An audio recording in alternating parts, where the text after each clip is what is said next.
Hi, welcome to Addictionary, where we help people transform their addictions.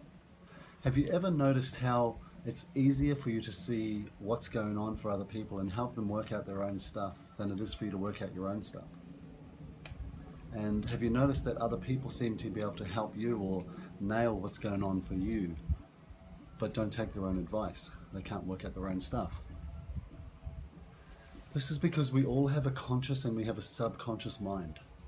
And our conscious mind, we only have 10% awareness, 10% control of how we think, feel, behave, believe.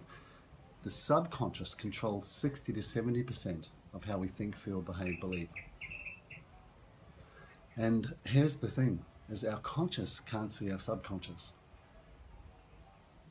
but it can see everybody else's. Everybody else can see your subconscious, but they can't see their own. So just think for a moment about the people in your life, maybe partners, maybe kids, maybe family members, where you can absolutely, I know what's going on for you. Why don't you just do this? Or you act like that. What do you mean you don't know? What do you mean you don't? I mean, how many times do we catch ourselves going, my God, you're just like your mother, or you're just like your father, and you're like, how dare you? I'm nothing like my mother. I remember that one. I'm nothing like my father. How dare you? How could you even say that? And the truth is I was very, very much like how could I not be like my dad? I mean, he raised me. How could I not be like him? So what we see is only a fraction of what's actually really going on. So when our partners especially are acting out in ways that really annoy us or in ways that frustrate us, and they keep doing it, and they justify it in their own ways, they're not justifying it through a sense of wanting to hurt us or wanting to call us liars or not wanting to, not necessarily not wanting to own their stuff, but it's an unconscious thing. So for some people, it's so unbelievable because they literally don't see it and they think we're crazy. They think, what are you talking about? I'm nothing like that. And what happens is we justify through our own actions. Look, I'm doing my own work, I'm working on my stuff, but we sometimes do that through our own little filter where it feels comfortable, where it feels safe to be saying that we're doing our own work. When in truth, in essence, what we're doing is we're trying to justify the way we act and we're justifying our own behaviors. I was talking with a good friend yesterday who's going through a bit of a breakup, and she was showing me these messages that her ex-partner was sending her. And she's like flabbergasted that she was like, oh my God, does he really believe this? Is this is he for real? Is he serious, or is he actually psychotic? And is he a psychopath? And all of this. And I said, listen, in our mind we can justify whatever we want, and in our mind we can see things the way that we want to see them, but it's only through that 10% control, and it's through the 60 to 70% subconscious that you're viewing things, that you can see things.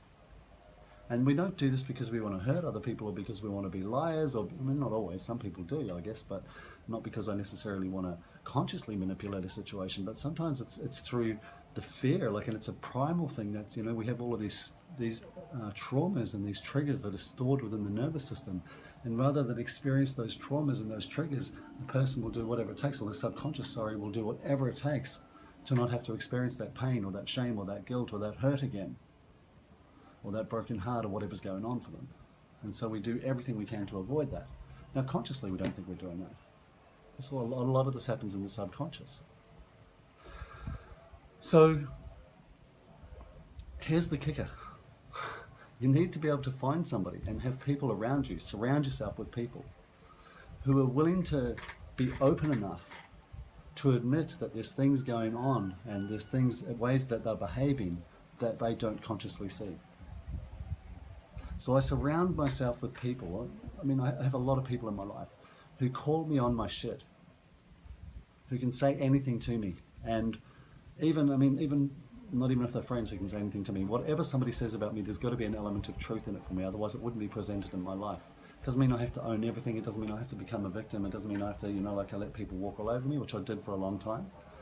It means that I have to be able to go, well, whatever people are saying, there's got to be an element of truth. Own that part in it. Own that truth in it.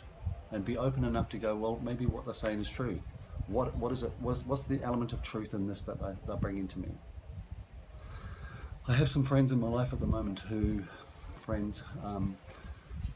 I've just felt very disappointed by, and who have let me down big time. And no matter how much I try and explain to them, and even bullet pointed things and giving them specific certain examples, they can't see it. For the life of them, they can't see it, because all they're doing is seeing it through their own filtered glasses. And I realize, how important it is for me to have in my life, and I do have people in my life who will stop and own no matter what. They'll go, actually, or at least hear what I'm saying, or at least acknowledge what I'm saying, and maybe even just repeat back what I'm saying. They don't have to agree with what I'm saying, but to stop and hear what I'm saying. And then also to be open to the fact that, maybe there's something about me that I can look at. Maybe there's something about me that's actually not as kosher as I think, or not as beautiful as I think, or, I mean, everything's beautiful, but I don't mean it like that, but in the behavior wise. Maybe I'm behaving in ways that actually does hurt people, and I'm not aware of that. So I realize in my life it's important to have, like the only thing I can ask from people, and anybody, everyone's going to mess up, everyone's going to make mistakes in their life. And all I can ask is that people are open enough to own their own stuff. And to go, hey, look, I fucked up. Yeah? And anybody who's willing to do that and willing to look at themselves and want to improve, my God, I can ask for no more of anybody than that. And I can ask no more of myself than that. I'm going to mess up, I'm going to fuck up in my life, I'm going to make mistakes, I'm going to hurt people, and I'm not going to do this intentionally. This isn't my intention. My intention is just to live the very best life that I can and be the very best friend, person, partner that I can be, family member. Like this is my intention, but my intention isn't always, doesn't always come from the conscious mind. So it's the subconscious that's running things sometimes. So it's important to me to have these people who can actually call me on this, to bring this to my awareness. Awareness is the key to life, I think. Awareness is the key to everything. Without awareness, we just act unconsciously. So maybe just reflect on what you hear people say about you. And, like how many times do you have partners say similar things, where you'll leave a relationship, you get into another relationship, and these partners say the same things. And instead of going, actually, maybe there's something there for me to look at, we go, screw you, you're just like my ex, he used to say that about me, and how dare you, and you're wrong, and you couldn't be further from the truth. And what we do is we deflect, and sometimes attack. Well, what about you do this, and you do this, and you do this, instead of actually just going, wow, maybe there's something in that for me. And it doesn't mean like we own it and have to be ashamed or guilty, or it means it's growth, yeah? It means that, man, if I get to work on this, I just get to be a better version of myself. I get to be a much better version of a human being. I get to have more love, more compassion for myself and for others. And then how does that change the world? Have an amazing day. There's a chainsaw going in the background here. I don't know if you can hear it. Hopefully not. If you can, this is another thing that, like I realized in meditating this morning, like, we have no control over what's going on. And we can either focus on that and get really annoyed by those little things, or we can just let life happen and actually be present and be even more present no matter what distractions are happening for us. So yeah, have an incredible day until we talk again. I love you.